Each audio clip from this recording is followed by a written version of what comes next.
So Brad is a very good friend of Israel and the Jewish people. He helped pass a resolution condemning anti-Semitism and making sure that the United States and the world at large understood and recognized that Israel is a legitimate nation and has a right to defend itself. So he sits on the House Foreign Affairs Committee.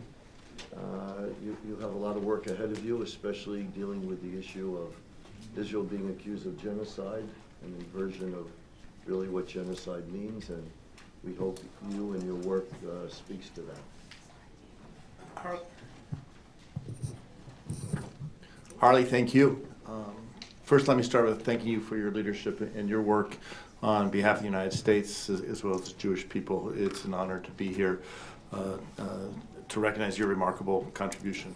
And I just can't thank you enough. It's also an honor to be here as we approach Holocaust Remembrance Day. The Holocaust is a singular event in history, a industrialized effort to eradicate the Jewish people, 6 million people murdered, an entire population devastated. And as Harley touched on, we sit here today in the near shadow of the horrific attack of October 7th. Touch on some of the similarities.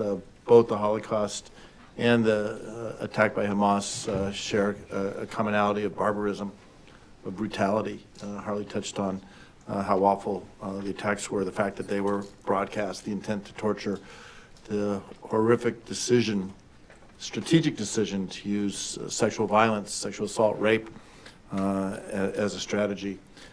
Tragically, not entirely, but we have seen too much silence in the world, in particular with respect to the sexual abuse, assault and rape of October 7th and subsequently.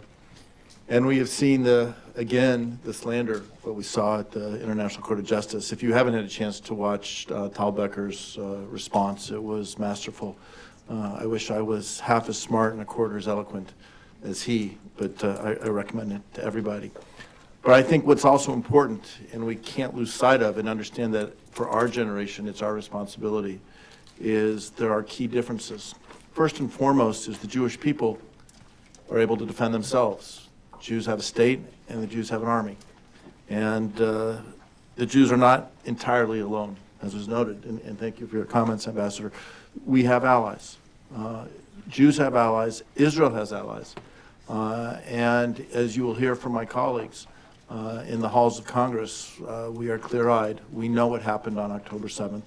I think the United States, and credit to President Biden, but also to the House and the Senate, have stood clearly stating with moral clarity that Israel has a right to defend herself, has a right to protect its citizens, defend its borders, and rescue its hostages. And that is the key thing. So as we sit here on the lead up to Holocaust Remembrance Day, we know our responsibility. Every generation has its challenges. We have a challenge, but we stand up and ready for the challenge. Thank you very much. Thank you, Brad.